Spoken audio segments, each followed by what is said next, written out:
कि समाजवादी पार्टी का जो वोट बैंक है वो मजबूत हो रहा है, जनाधार मजबूत हो रहा है और पार्टी बहुत बड़े हद तक उत्तर प्रदेश में जिस तरीके से एक्टिव दिखाई दे रही है, माता प्रसाद पांडे को नेता प्रतिपक्ष बनाकर ही समाजवादी पार्टी ने ये बता दिया, समाजवादी पार्टी ने ये दिखा दिया कि उत्तर प्रदेश में हमारी कितनी बड़ी ताकत है और हम किस तरीके से वोट बैंक को लेकर काम कर रहे हैं। क्या उपचुनाव से पहले भारतीय जनता पार्टी में बड़ी बगावत हो रही है? और क्या उपचुनाव से पहले अगर भारतीय जनता पार्टी में बगावत हो रही है तो फिर इसके क्या मायने निकाले जाएं? क्या बीजेपी की सहयोगी पार्टियां उत्तर प्रदेश में बीजेपी के साथ रहकर खुश नहीं है? क्या बीजेपी में बढ़ रही बगावत या बीजेपी में सहयोगी पार्टियों का बीजेपी के साथ अलग होना या अलग होते हुए दिखाई देना, ये क्या जाहिर तौर पर नहीं बताता कि शायद अब बीजेपी और सहयोगी उनकी जो पार्टियां हैं उनके रास्ते अलग अलग हो रहे हैं? बात उत्तर प्रदेश की अगर हम करें तो उत्तर प्रदेश में बीजेपी की हालत वैसे ही ठीक नहीं चल रही है, क्योंकि जो मौजूदा वक्त है उसमें जहां एक और हम देख रहे हैं कि सीएम कुर्सी को लेकर बीते कुछ दिनों पहले तक लड़ाई केशव प्रसाद मौर्य और प्रदेश के मुख्यमंत्री योगी आदित्यनाथ के बीच देखने को मिल रही थी। हालांकि अब मामला बहुत बड़े हद तक सुलझता दिखाई दे रहा है, लेकिन एक सबसे बड़ी बात और अहम बात क्या है कि उत्तर प्रदेश में हम क्या देख रहे हैं कि जहां बीजेपी में अंतरकलह देखने को मिली, जहां बीजेपी में कुर्सी को लेकर लड़ाई देखने को मिली, तो वहीं समाजवादी पार्टी बहुत चालाकी से काम करती नजर आई। बहुत चालाकी के साथ समाजवादी पार्टी ने माता प्रसाद पांडे को नेता प्रतिपक्ष बनाकर बीजेपी का पूरा खेल बिगाड़ दिया। अब हम बात कर लेते हैं बीजेपी में हो रही बगावत को लेकर, क्योंकि सबसे पहले शुरुआत हमने यही की थी कि बीजेपी में बगावत हो रही है तो क्यों हो रही है। बीजेपी की जो सहयोगी पार्टियां हैं वो उत्तर प्रदेश में योगी आदित्यनाथ से किन वजहों से नाखुश हैं, और क्या बीजेपी उत्तर प्रदेश में अगर इस तरीके की परफॉर्मेंस कर रही है सहयोगी पार्टियों के साथ तो उपचुनाव तो जीतना बहुत मुश्किल है। दरअसल समझिएगा,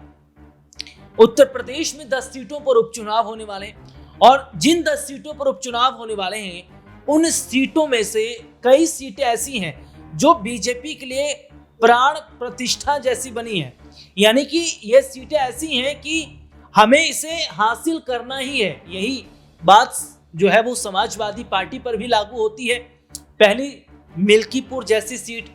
अयोध्या की मिल्कीपुर जो सीट है वहां से बीजेपी अगर जीत जाती है तो वो ये साबित कर देगी कि उत्तर प्रदेश में अभी भी योगी आदित्यनाथ का दबदबा है। और कटहरी जैसी सीट है, फूलपुर जैसी सीट है, ये बड़ी अहम सीटें मानी जाती हैं। सदरपुर, गाजियाबाद सदर जैसी सीटें हैं। अब मैं यहाँ पर बात करूँ तो पेच फंस का रहा है, बीजेपी की सहयोगी पार्टियां क्यों गठबंधन तोड़ने की बात कर रही हैं। दरअसल उपचुनाव में बीजेपी की जो सहयोगी पार्टियां हैं, चाहे अनुप्रिया पटेल की पार्टी हो, जयंत चौधरी की पार्टी हो, संजय निषाद की पार्टी हो, ये जितने भी सहयोगी पार्टी के नेता हैं ये उपचुनाव में ज्यादा सीटों की मांग कर रहे हैं। ये कह रहे हैं कि हमें ज्यादा सीटें चाहिए, यानी कि जो सीटें बीजेपी की तरफ से नहीं दी जा रही इसमें रजामंदी नहीं है। तो दूसरी तरफ ये बहुत बड़ी बात है कि समाजवादी पार्टी का जो वोट बैंक है वो मजबूत हो रहा है, जनाधार मजबूत हो रहा है और पार्टी बहुत बड़े हद तक उत्तर प्रदेश में जिस तरीके से एक्टिव दिखाई दे रही है, माता प्रसाद पांडे को नेता प्रतिपक्ष बनाकर ही समाजवादी पार्टी ने ये बता दिया, समाजवादी पार्टी ने ये दिखा दिया कि उत्तर प्रदेश में हमारी कितनी बड़ी ताकत है और हम किस तरीके से वोट बैंक को लेकर काम कर रहे हैं। लेकिन समझिए जरा कि अगर बीजेपी की सहयोगी पार्टियां अगर बीजेपी से अलग हो जाती हैं तो क्या इसका बड़ा नुकसान बीजेपी को उठाना पड़ेगा। देखिए, अगर मैं बात करूं जयंत चौधरी की, उनके पास क्या वोट बैंक है, अनुप्रिया पटेल जो अपना दल, उनके पास क्या वोट बैंक है, संजय निषाद के पास क्या वोट बैंक है, और क्या इनका बीजेपी के साथ रहना जरूरी है। दरअसल ये देखा जा रहा है कि ये जो सहयोगी पार्टियां जुड़ी हैं, ये ऐसे नहीं जुड़ी हैं, इनका वोट बैंक बहुत बड़े हद तक चुनावों में असर डालता है। जहां अनुप्रिया पटेल अपना दल की बात करूं, पिछड़ा समाज का वोट बैंक उनके साथ है, संजय निषाद का के साथ उनका अपना वोट बैंक जुड़ा हुआ है, पिछड़े लोगों का, दलित लोगों का, उनकी जाति के लोगों का, और जिस तरीके से मैं जयंत चौधरी की बात करूं, जाट समुदाय के लोग हैं, पश्चिम उत्तर प्रदेश के जो लोग हैं, उनको बड़ा सपोर्ट करते रहे। तो ये एक बड़ी वजह है कि बीजेपी इन्हें नाराज नहीं कर सकती, और बीजेपी अगर इन्हें नाराज करती है तो इसका खामियाजा बीजेपी को उठाना पड़ेगा। देखिए, ये जो छोटी पार्टियां हैं, ये तब से और ज्यादा मुखर हो गई हैं, ये तब से और ज्यादा बीजेपी के अगर मैं बात करूं तो खिलाफ जा रही हैं, जब से उत्तर प्रदेश में बीजेपी की बुरी हालत हुई है। जो लोकसभा चुनावों के दौरान हमने देखा है कि उत्तर प्रदेश में जो लोकसभा सीटें हमने देखी, उसमें किस तरीके से बीजेपी को बहुत कम फायदा हुआ। बीजेपी जो उम्मीद लगा रही थी वो उम्मीद हो ही नहीं पाई, 32-33 सीटों पर भारतीय जनता पार्टी सिमट गई। इसके बाद ये कहा जाने लगा कि क्या वाकई जो बीजेपी जो एजेंडा लेकर चल रही थी वो वाकई फ्लॉप साबित हुआ, और क्या जनता अब नहीं चाह रही है कि बीजेपी दोबारा वापसी करे। देखिए, सबसे बड़ी बात अगर मैं कहूं तो जहां बीजेपी की सहयोगी पार्टियां गठबंधन तोड़ने की बात कर रही हैं, तो वहीं यह भी देखा जा रहा है कि समाजवादी पार्टी के प्रमुख अखिलेश यादव लगातार उत्तर प्रदेश के मुख्यमंत्री योगी आदित्यनाथ पर हमलावर हैं, लगातार योगी सरकार को घेर रहे हैं। इतना ही नहीं, घेर तो रहे हैं, इसके साथ ही साथ ये भी देखा जा रहा है कि जो हालात बन रहे हैं ना उत्तर प्रदेश में, वो भी ये जाहिर तौर पर बताते हैं, वो भी ये साफ तौर पर बताते हैं कि क्या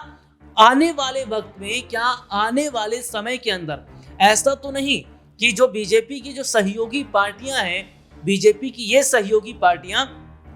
समाजवादी पार्टी के साथ आ जाएं। क्योंकि आप ध्यान दीजिए, जयंत चौधरी पहले समाजवादी पार्टी के साथ थे और बीजेपी ने उन्हें ऑफर दिया, तब जाकर जयंत बीजेपी के साथ आया। और देखिए, राजनीतिक पार्टी के नेताओं पर भरोसा करना इतना आसान नहीं होता, क्योंकि ये लालच के सबसे बड़े अगर मैं कहूं तो पुतले होते हैं, क्योंकि इन्हें सत्ता चाहिए होती है, सीटें चाहिए होती हैं, इन्हें अपना फायदा देखना होता है, और फायदा हर राजनीतिक पार्टी का नेता अपने अपने स्तर पर देखता है। तो फिलहाल जो मौजूदा समय के अंदर स्थितियां बन रही हैं, वो ये जाहिर तौर पर बता रही हैं कि क्या अगर बीजेपी की सहयोगी पार्टियां टूटकर समाजवादी पार्टी के साथ जुड़ जाती हैं, तो क्या समाजवादी पार्टी का जो जनाधार है, जो वोट बैंक है, वो बढ़ता नजर आएगा। देखिए, एक दिलचस्प बात जो है वो ये है कि ये देखा जा रहा है कि उत्तर प्रदेश में जहां अभी तक हम सीएम कुर्सी को लेकर देख रहे थे, लड़ाइयां जो चल रही थी केशव प्रसाद मौर्य, योगी आदित्यनाथ के बीच में, तो मैं दूसरी तरफ की तस्वीरों को लेकर अगर बात करूं तो दूसरी तरफ हम देख रहे हैं कि विपक्षी जो कुनबा है वो लगातार मजबूत हो रहा है। देखिए, मजबूत होने की एक अहम बात यह भी है कि बीजेपी जो पिछड़े समाज का वोट बैंक है उसको खत्म कर रही है, क्योंकि जो आरक्षण पर सुप्रीम कोर्ट का फैसला आया, उस फैसले के बाद हमने क्या देखा कि दलित समाज जो है, पिछड़े जाति के जो लोग हैं, पिछड़ा जो वर्ग है, वो नाराज आज दिखाई दे रहा है। जी हाँ, नाराज किससे दिखाई दे रहा है? वो नाराज दिखाई दे रहा है बीजेपी से, क्योंकि सुप्रीम कोर्ट का जब फैसला आया तो फैसले के बाद हमने देखा कि विपक्षी पार्टियों ने इस पर आवाज बुलंद की, आवाज उठाई, लेकिन हमने ये भी देखा कि बीजेपी जो सहयोगी पार्टियां हैं वो बीजेपी बात नहीं कर रही है, बीजेपी का कोई नेता इस पर बात नहीं कर रहा है। तो क्या ये माना जाए कि जो हालात इस वक्त के हैं, जो स्थितियां इस वक्त की हैं, वो ये बता रही हैं कि बीजेपी जिस तरीके से हम देख रहे हैं कि जो वक्फ बोर्ड है उस पर सरकार का हंटर चल रहा है, तो क्या धीरे धीरे बीजेपी का वोट बैंक अगर कम हो रहा है, नाराज हो रहे हैं और ये विपक्ष के साथ जुड़ रहे हैं, तो क्या इसका बड़ा फायदा बीजेपी को ना मिलकर विपक्ष को मिल जाएगा। और बीजेपी की सहयोगी पार्टियां अगर गठबंधन तोड़कर विपक्ष के साथ मिल जाती हैं तब तो और बीजेपी के लिए मुश्किलें खड़ी हो जाएंगी। अब देखना होगा उपचुनाव में जो ज्यादा सीटों की मांग ये विपक्षी पार्टियां कर रही हैं, क्या इनकी मांगों को पूरा किया जाएगा, क्या इनकी बातों को माना जाएगा, और अगर इनकी बात मान ली जाती है तो क्या बड़ा फायदा विपक्ष को होगा या सत्ता पक्ष की अगर मैं बात करूं, एक बड़ा फायदा सत्ता पक्ष को होगा। बहुत बड़े सवाल यहाँ पर खड़े हो रहे हैं, लेकिन देखना होगा कि उपचुनाव में आखिरकार जीत किसकी होती है। क्या समाजवादी पार्टी 10 की 10 सीटें अपने साथ ले जाएगी या बीजेपी इस बार खेला करेगी। आज के लिए इतना ही, आपसे फिर दोबारा मुलाकात होगी, तब तक के लिए इजाजत दीजिए, नमस्कार।